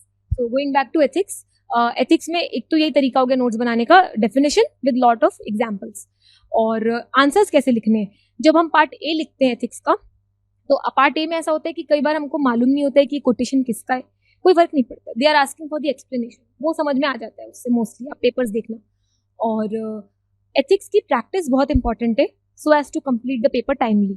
Practice में आप क्या करिए, PYQ, कई बार ऐसा हमको बहुत बोरिंग लगता है कि PYQ हम 3 घंटे का लगाएं और करें, वो मत करिए, आप ब्लूप्रिंट बनाइए।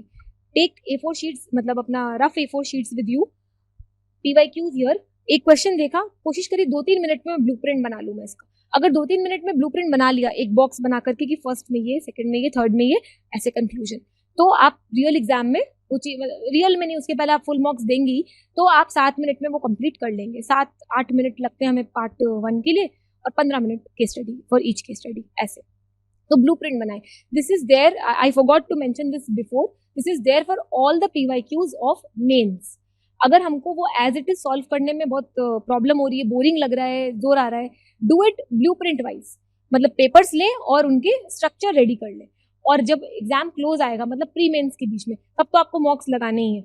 मॉक्स लगाना एक तरफ है, सिमुलेशंस देना एक तरफ है। एग्जाम्स मेंस के जस्ट पहले सिमुलेशन जब हम देते हैं, तो वो एटलीस्ट एक सिमुलेशन दीजिएगा जहाँ पे आप आज 2 पेपर्स दें, कल 2 पेपर्स दें, फिर 5 दिन छोड़ के की बात नहीं है, 2-3 दिन छोड़ के आप ऑप्शनल दे सकते हो, पर ऑप्शनल का भी एक दिन में 2 पेपर्स लगाएं, क्योंकि रियल एग्जाम में वही करना है। एंड जब आप लगातार 12 घंटे के पेपर देते हो, एथिक्स तक आते आते it is very bad. I mean, I am not sure अगर आप में से किसी ने अभी तक मेंस दिया है कि नहीं, तो पर मेंस इज वेरी टायरिंग। आपको 27 आवर्स के पेपर्स लिखने होते हैं, when your optional is last के 6 hours is your optional, so that is very very tiring.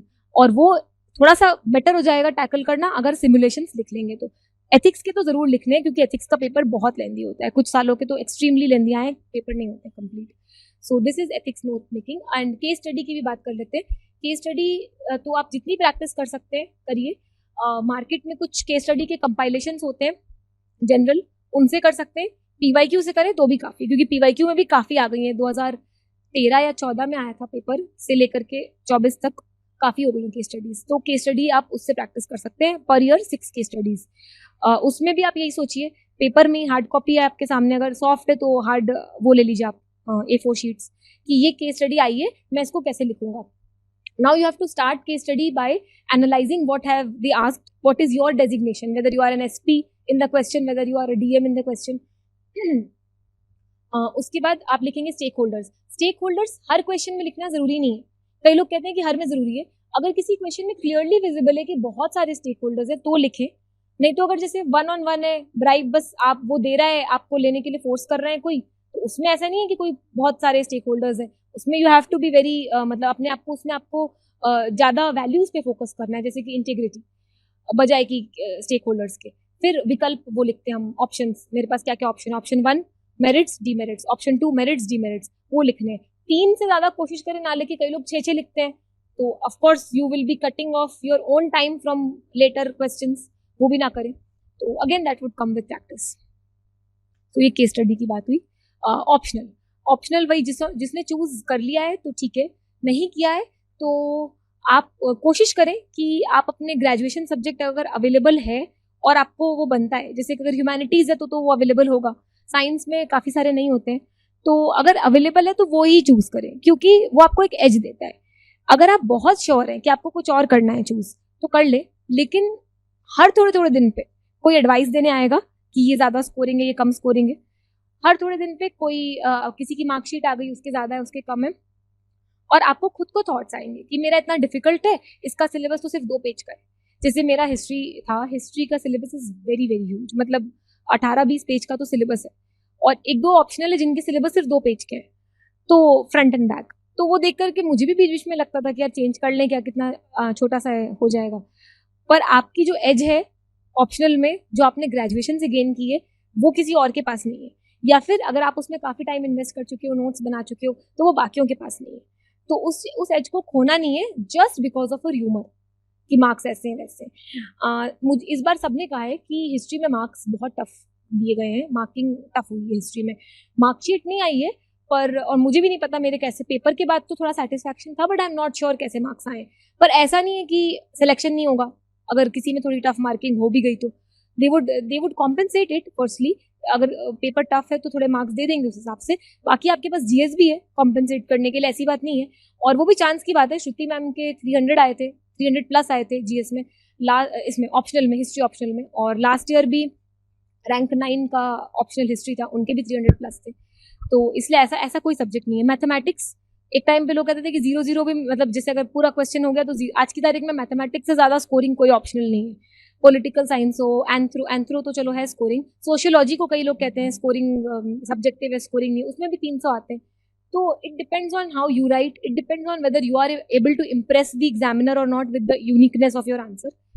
तो नोट्स बनाए, प्रैक्टिस, मॉक्स की प्रैक्टिस करें, और वही ऑप्शनल लें जिसको आप बहुत लंबे समय तक पढ़ सके, बोर नहीं हो. In fact optional should act as your break, कि जैसे मेंस में इतने कम समय में इतना पढ़ना होता है. व्हेन आई एम सेइंग कि प्रीलिम्स में 8 घंटे पढ़ना है, मतलब प्रीलिम्स में पढ़ना है. मेंस में 8 घंटे नहीं होते हैं. मेंस में आप सब कुछ भूल जाते हो, मतलब इट इज क्रेजी. बहुत कम समय होता है, कई बार 12-14 हो जाते हैं, कई बार 16 घंटे. मेरे 16 घंटे नहीं होते थे, पर 14 घंटे तक तो मैंने भी पढ़ा है. That was my highest. और मुझे खुद ऐसा लगता था कि कोई 16 घंटे कैसे पढ़ता है, 14 घंटे, झूठ बोलता है. पर मेंस में आपको पता ही नहीं चलता है. तो ऐसा होना चाहिए कि जब आप जीएस पढ़ के बोर हो गए हो तो थोड़ा सा ऑप्शनल देख लिया तो आपका माइंड रिलीव हो गया. ऐसा होना चाहिए ऑप्शनल. कई लोगों को मैथ्स करना स्ट्रेस रिलीजिंग लगता है, तो वैसा होना चाहिए आपके लिए optional. So this is about optional. अब जीएस की, इसकी मेंस की बात तो हो गई है. किसी को मेंस में कोई, अच्छा, इन लैंग्वेज पेपर्स, तो लैंग्वेज पेपर्स के लिए आप, अगर आपकी रीजनल लैंग्वेज हिंदी या मराठी जो भी है, अगर आपको ज़्यादा प्रॉब्लम नहीं है उसमें बेसिकली उसके वर्ड्स लिखने पढ़ने में, बात करने में, तो आपको इतनी दिक्कत नहीं है. आप प्री के क्लियर करने के बाद उसके बारे में सोच सकते हैं. अगर बहुत ज़्यादा दिक्कत है तो बताइए, बट आई डोंट थिंक किसी को इतनी दिक्कत होगी. वो प्री के बाद हो सकता है language papers. And essay, last is essay. So essay is again something, अगर आपको राइटिंग का नैग है तो आपको मजा आएगा मैक्सिमम, क्योंकि 26 वाले हैं. तो उनको मैं बताऊं, आप अभी से हर महीने एक एसे का टेस्ट दे दें, ठीक है. तो वो एसे का टेस्ट आप पीवाईक्यू से उठा सकते हैं, कोई भी पीवाईक्यू एक ले ले, 24 का ले ले, सेक्शन 1 सेक्शन 2, 3 आवर्स बैठ करके एसे लिखे, 15 मिनट कम कर ले थोड़ा टाइम मार्जिन के लिए, 2 आवर्स 45 मिनट्स में एक एसे लिखा. किसी को भी दिखाइए, घर में दिखाइए, फ्रेंड्स को दिखाइए, यहाँ पे आसपास दिखाइए सबको, अगर आपके मेंटर्स हैं तो मेंटर्स को दिखाइए, पर वो ऐसे किसी को दिखाइए और उनसे रिव्यू लीजिए. अब मार्क्स क्या कोई बता नहीं पाता इतना, उनसे रिव्यू लीजिए कि आपको पढ़ते पढ़ते क्या कुछ क्लीशे लगा, स्टार्टिंग अच्छी नहीं थी, एंडिंग अच्छी नहीं थी, बच्चों टाइप का था क्या, उनसे पूछिए कैसा लगा, तो आपको एक रिव्यू मिलेगा. और अभी से आप अगर एक टेस्ट लिख रहे हैं ना हर महीने, तो आप सोचिए ना दिसंबर तक आते आते, जब तक आप मेंस खत्म करेंगे, प्री पे स्विच कर रहे होंगे, आपकी काफी ऐसे प्रैक्टिस हो चुकी होगी. बची हुई प्री के बाद करना है फाइन. किसी का बहुत वीक है तो वो थोड़ा ज्यादा कर सकता है, अकॉर्डिंगली 1 महीने में 2 लिख सकते हैं आप टेस्ट. बाकी एक मेरे ख्याल से ठीक है अगर थोड़ा बहुत राइटिंग करना है, वरना 2. और कैसे लिखना है, तो उसमें you can start it with anecdote, a quote. मेरी पोएट्री राइटिंग की हॉबी थी, तो पोएट्री थोड़ी अच्छी थी, तो I used to write a self made poem at the beginning और एट द एंड, थोड़ा कंक्लूड करके स्टार्टिंग में और एंड में. अगर वैसा करना चाहते हैं तो वैसा कर सकते हैं. और स्टोरी लिख सकते हैं. एक स्टोरी आपने इनिशियली स्टार्ट करी, जैसे सपोज कोई विमेन इशू पे आया है, एक स्टोरी स्टार्ट करी किसी मनगढ़ंत किसी लड़की की ऐसे, और लास्ट में फिर पूरे इश्यूज अलग अलग लिखे, लास्ट में एंड किया एंड सो दिस गर्ल, इसको ऐसी प्रॉब्लम थी पर अभी she has so and so challenges, मतलब ऐसे उसको एंड कर सकते हैं, स्टोरी से कर सकते हैं. सो एक पेस्टल अप्रोच है. अभी मुझे लगता है कि वो काफी घिसी पिटी हो चुकी है, हर कोई वही लिखता है. रखे अपने दिमाग में, but that should be your last resort. अगर और कुछ याद नहीं आ रहा है उस एसे से रिलेटेड, तो पेस्टल अप्रोच पे जाएं. वैसे भी आजकल फिलोसफिकल आते हैं, उसमें पेस्टल अप्रोच वैसे ही डिफिकल्ट है, कहाँ से फिलोसफी में आप पेस्टल अप्रोच लाओगे. तो पेस्टल अप्रोच लास्ट अप्रोच रखें. उसके अलावा ये स्टोरी इन सब फॉर्मेट्स में जाए. ऐसे फ्लावरी हो या बहुत अच्छी वोकेबलरी हो, ये बिल्कुल जरूरी नहीं है. I have a very good friend of mine, तो वो प्रिपेयर कर रही है साथ साथ, उसने 2 मेंस लिखे. So there was one of her attempt in which she wrote very very good essay, very flowery, real mains में बहुत, और she came out very happy. उसने कहा था कि मतलब ये essay तो बहुत अच्छा हुआ है. उसमें उसको 105 मिले, जो कि essay के हिसाब से इतने भी हाई नहीं है. और एक दूसरा उसके अगले साल उसने essay, the year she got interview call, तो उसके अगले साल उसने essay लिखा था बिल्कुल बेसिक, और वो बाहर निकल के बोली बिल्कुल बच्चों जैसे essay था, मैंने कुछ भी ऐसा फ्लावरी नहीं लिखा. That year she got 133 in essay and that was one of the highest that year in essay, मतलब काफी अच्छे थे. तो इसलिए बच्चों वाला ऐसे लिखने में कोई प्रॉब्लम नहीं है, if you are able to convey the examiner. क्या एक तो आप एग्जामिनर को कन्वे करो, आपकी थोड़ी लैंग्वेज फ्लुएंट हो, मतलब बहुत ज्यादा एरर्स ना हो उसमें, और बेसिक थोड़ा सा एक फ्लो हो, कि मतलब आप टॉपिक से भटक नहीं रहे हो, डेविएशन नहीं आ रहा. तो अगर आपकी लैंग्वेज बेसिक है, समझ में आ पा रहा है उसको, और फ्लो है, तो कोई प्रॉब्लम नहीं है, कोई फ्लावरी नहीं लिखना है. So yes, now I think mains is pretty much over. तो मेंस रिलेटेड कोई क्वेश्चन है तो आप पूछ सकते हैं. अभी मेंस के मोड में शायद कोई है नहीं. हाँ जी, हाँ जी. फर्स्ट और सेकंड अटेम्प्ट.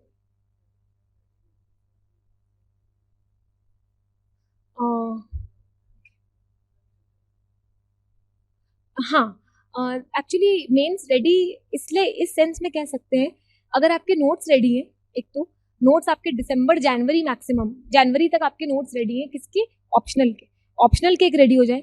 जीएस में अगर सारे सब्जेक्ट्स जो मेजर हैं, जैसे इकोनॉमिक्स, पॉलिटिकल साइंस, थोड़ा बहुत basic environment, security, internal security, इनके रेडी. जैसे डिजास्टर मैनेजमेंट अगर छूट गया तो वो 2 दिन का काम है, वो आप प्री के बाद बना सकते हैं.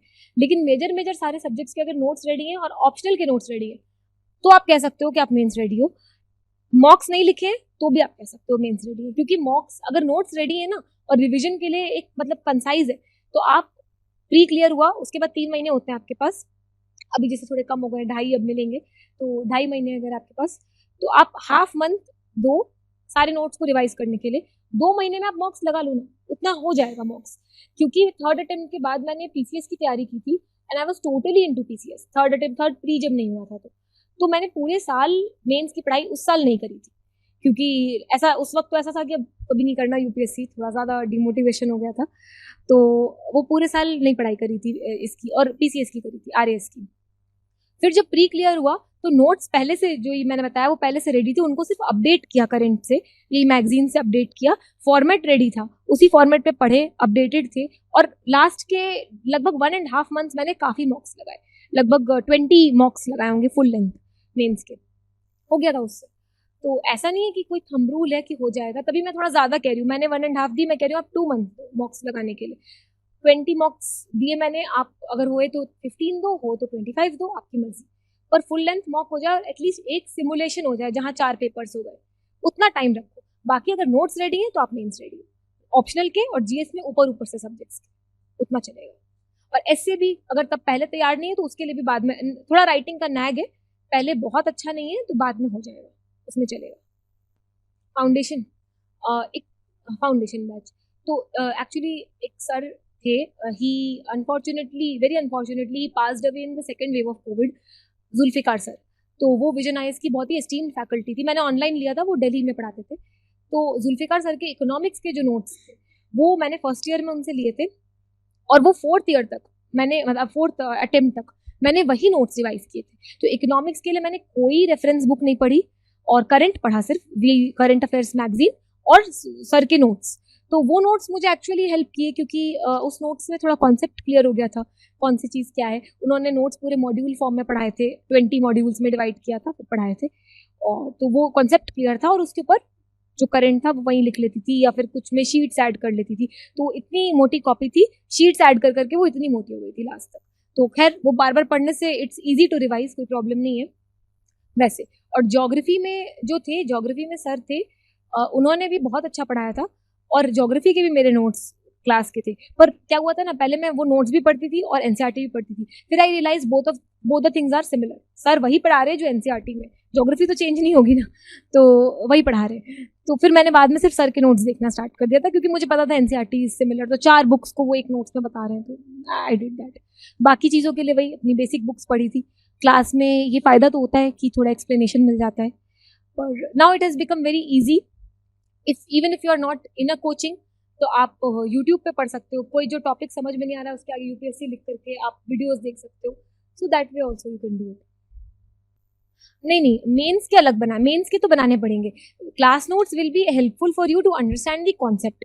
अब economics is very vast, UPSC syllabus उसका सिर्फ एक पार्ट, तो इकोनॉमिक्स के लिए वो वाले नोट्स तो जो क्लास के नोट्स हैं वो पढ़े थे, लेकिन और वो भी आपको इकोनॉमिक्स के लिए, जब मैं कह रही हूँ ना कि खुद के नोट्स, तो that is for mains. Prelims के लिए तो वो नोट्स, प्रीलिम्स में तो फूड एफपीआई पे कोई ऐसा क्वेश्चन नहीं आ रहा है, मतलब ऐसा पॉइंट टू पॉइंट नहीं आ रहा है, तो ये repo rate, reverse repo rate, ये सब आप कहाँ से पढ़ोगे? तो इसके लिए कोई भी एक मटेरियल उठा लीजिए आप, या तो कोई, अब मैं उन बुक्स का नाम नहीं ले रही हूँ क्योंकि उन बुक्स में, वो बुक्स बहुत मोटी होती हैं, और उन बुक्स में से शायद इतना पोर्शन कुछ इंपॉर्टेंट होगा, 800 में से शायद 100 पेजेस। तो आप कोई कोचिंग नोट्स एक तो अच्छा ऑप्शन है, और उसके अलावा कोई जैसे एनसीईआरटी भी एक है, पर एनसीईआरटी जो इकोनॉमिक्स की है वो मैंने नहीं पढ़ी थी, क्योंकि मेरा हो गया था क्लास नोट्स से। अगर आप एक बार देख लेना, अगर एनसीईआरटी आपको लगता है तो एनसीईआरटी से कर सकते हो, कोई कोचिंग नोट्स कर सकते हो, कोई से भी, कोई भी, और अगर जो फाउंडेशन के हैं तो यहाँ के, that is for your base, for your conceptual clarity, banking क्या है, मॉनेटरी पॉलिसी क्या है, इस तरह की चीज़ों के लिए, गवर्नमेंट बजटिंग क्या होती है, कैसे होती है, इन सब चीज़ों के लिए, क्योंकि इन पे आप मेंस की तैयारी इनके लिए नहीं कर सकते ना, ये आपका फाउंडेशन बनाएंगी, ये आपको समझ में आ गई तो आप प्रीलिम्स का कोई भी क्वेश्चन हैंडल कर सकते हो। तो this is for your basic understanding of economics, और मेंस की notes is for your answer writing उस फॉर्मेट में। तो ये अलग है, वो अलग है, ये नोट्स रहेंगे, वो आपको बार बार रिवाइज करने for your prelims also and for your mains also. Mains के नोट्स जो बनाने हैं वो हम अलग से बनाएंगे, क्योंकि वो A4 शीट्स थी, मतलब जितने टॉपिक है उतने साइड्स थे, मतलब मेरे एक टॉपिक एक साइड से ज़्यादा मैंने कोशिश की थी, नहीं जाएगा बहुत। जैसे हाँ, इकोनॉमिक्स में है एयरपोर्ट, रोड्स, रेलवे, एनर्जी, ऐसे सब अलग अलग वर्ड्स है, एक हेडिंग लिखी एक साइड, एक हेडिंग लिखी एक साइड, वैसे लिखा था। एयरपोर्ट है तो उड़ान स्कीम है, साथ में स्कीम्स भी लिख ली उसकी, तो वो आपको मेंस में काम आएगा। तो ये जब बंच बन गया था मेरा पर टॉपिक वन साइड, इसको मैंने उसी कॉपी में रख लिया था जो वो नोट्स कॉपी है। तो जब वो रिवाइज किया, जब एक्चुअली मेंस में ज़्यादा आपको ये रिवाइज करना पड़ता है जो आपने खुद बनाए हैं, तब वो कॉन्सेप्चुअल और वो सब थोड़ा साइडलाइन हो जाता है, क्योंकि आपको आंसर्स अपने नोट्स जैसा लिखने। प्री में वो नोट्स इंपॉर्टेंट है, क्योंकि for understanding. What do AIR2 Harshita Goyal and AIR3 Dongre Arshad Parag have in common? Apart from securing top ranks in UPSC CSC 2024, they both began their journey with the General Studies Foundation course at Vision IAS. They didn't wait to feel ready. They built readiness step by step with structure, strategy, and support. If you are feeling stuck, overwhelmed, or unsure where to begin, that's not a flaw. It's a signal. A signal that what you need isn't more hours, it's a better direction. And that's exactly what the Vision IAS GS Foundation course is built for. Here's how we guide you from day one. Structured step-by-step learning. Prelims, mains, CSAT and essay. All taught in a way that's easy to absorb and hard to forget.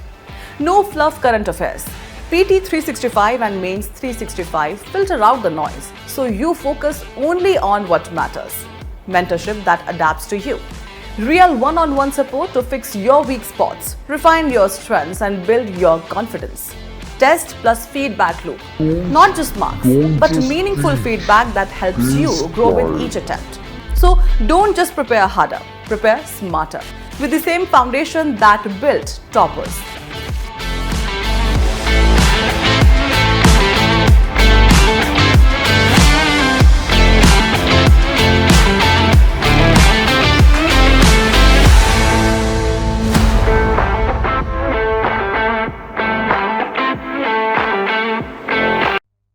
Distraction. Okay. So yes, you can actually ask questions beyond exam also. Distraction, motivation. So distraction ऐसा था कि lot of you might like Instagram. काफी लोग addicted भी होते हैं, but पसंद होता है.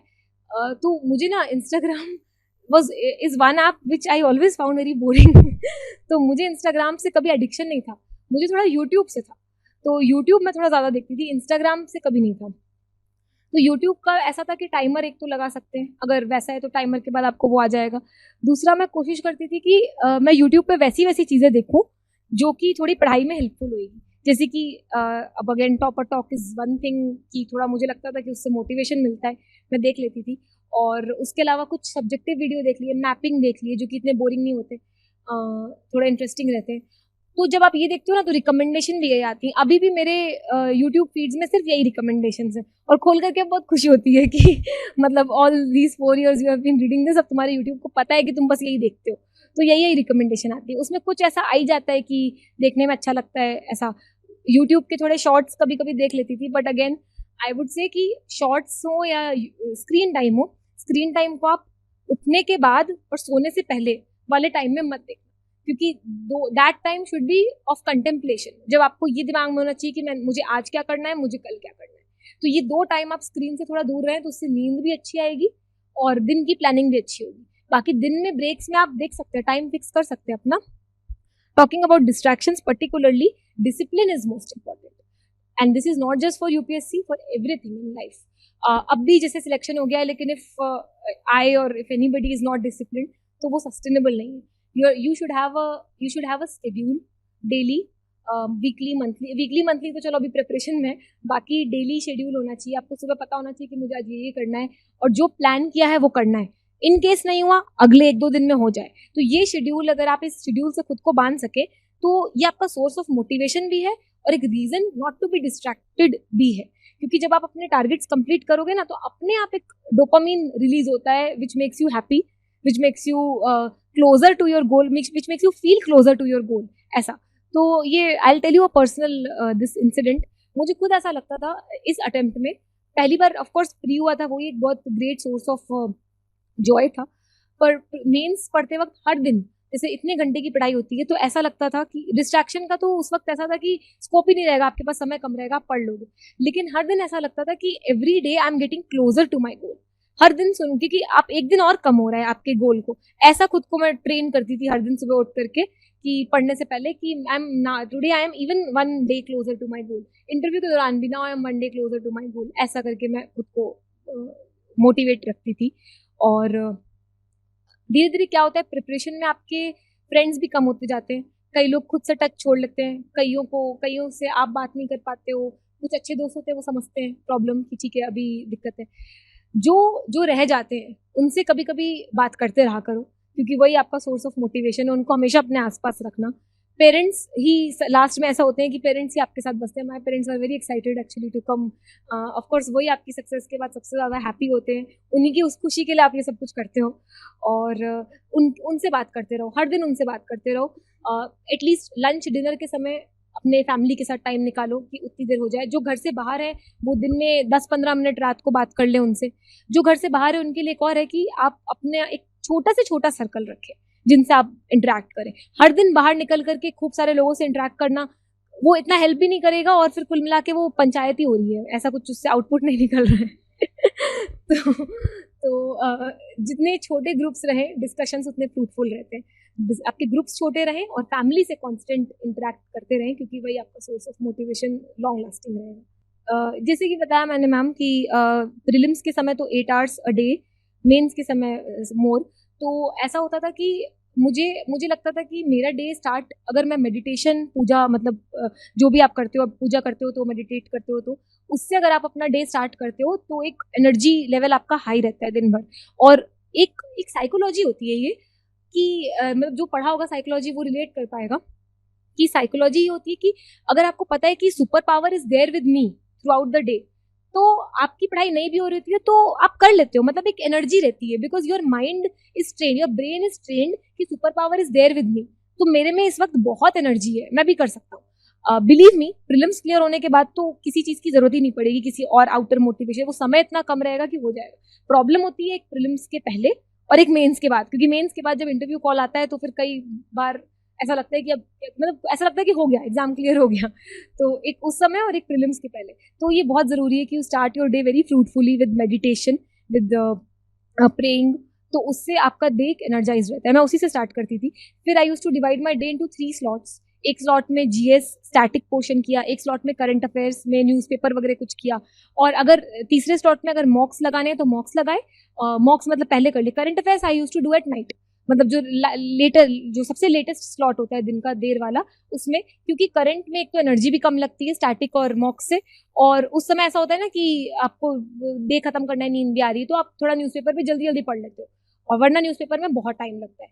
तो पहले मैं फर्स्ट सेकंड अटेम्प्ट के दौरान I remember newspaper used to be the first thing. बाद तक थोड़ा बाद में कर लिया था उसको. पहले स्टैटिक, फिर मॉक्स वगैरह, फिर करंट, ऐसा करके मैं डे डिवाइड करती थी 3 स्लॉट्स में. और मेंस के समय मॉक्स पे ज़्यादा फोकस था, नोट्स रिवाइज करना और मॉक्स देना और एनालाइज करना, बस यही था मेंस के समय. तो और कोई क्वेश्चन? स्ट्रेस मैनेजमेंट, ठीक है, इसके बाद आप कर लेते हैं. तो स्ट्रेस मैनेजमेंट के लिए अगेन आई वुड से praying, meditating would really help. ये एक बहुत बड़ा रीज़न है, इससे स्ट्रेस मैनेज होता है. और जब मार्क्स अच्छे आते हैं टेस्ट में तो भी लगता है कि नहीं, I should keep going. Stress management के लिए एक और बहुत अच्छा है, अगर आप कोई स्पोर्ट खेलते हैं तो वो थोड़ा जारी रखें. जॉगिंग, वॉकिंग, इस तरीके से कुछ करें. नहीं तो दिन में 15-20 मिनट एक्सरसाइज को दें. अगर आप कोई भी आसपास पार्क हो तो वहाँ पे, अगर घर में रहते हो तो घर में ही कर ले. मतलब लोग घर में स्किपिंग वगैरह कर लेते हैं, कुछ भी ऐसा. कोई भी एक एक्सरसाइज 15-20 मिनट करनी चाहिए मेरे ख्याल से, तो उससे थोड़ा स्ट्रेस फ्री रहते हैं. और भी कोई, जैसे मेरी एक हॉबी है डायरी राइटिंग. मैंने मतलब creative writing, diary writing in general. तो मुझे राइटिंग से, एक्सरसाइज में I am not very very active. I use to do it, मतलब जितना I tried to do it. पर diary writing, creative writing was a मतलब stress releasing factor for me. तो मैं जब भी कुछ भी ऐसे थॉट्स आ रहे हैं, इनफैक्ट फ्रस्ट्रेशन भी हो रहा है, तो कई बार डायरी लिखते लिखते रोना भी आता था कि, पर वो अच्छा है ना, मतलब your diary is listening to you and it won't जज you for anything, so you can release your stress on your diary. तो मैं क्रिएटिव राइटिंग, डायरी राइटिंग बहुत करती थी. वो मेरे लिए स्ट्रेस रिलीजिंग एक्टिविटी थी. हाँ सर. राइटिंग स्किल्स तो देखिए लिखते लिखते आएगी, और बहुत अच्छी राइटिंग स्किल की ज़रूरत नहीं है. जैसे कि मैंने बोला कि बहुत अच्छी वोकैबुलरी, बहुत फ्लावरी लैंग्वेज, इसकी ज़रूरत नहीं है. जब आप नोट्स लिखेंगे आपको वहीं उतारना है. वहाँ पे नोट्स के दौरान आप अच्छी बेसिक इंग्लिश है तो कोई और मीडियम है तो जिस भी लैंग्वेज में लिख रहे हैं वही लैंग्वेज आप वहाँ पे भी लिखेंगे, वही लिखना है वहाँ पे. और ऐसे वगैरह की बात रही तो वो तो लिखते लिखते आ जाएगा, ऐसी बात नहीं है. 1-2 ऐसे में आपको कंप्लेंट्स आएंगी, मेंटर्स जो भी चेक करेंगे वो बोलेंगे कि वोकैबुलरी में प्रॉब्लम है, ग्रामर में प्रॉब्लम है, उसको सुधारेंगे, लिखते लिखते आ जाएगी. अगर किसी का मीडियम इंग्लिश है और उसको इंग्लिश ऐसा लगता है कि ग्रामर मिस्टेक्स बहुत होती है, तो आई वुड से कि आप स्टार्ट कर सकते हैं to talk to your friends in English. जिसकी इंग्लिश आपसे बेहतर हो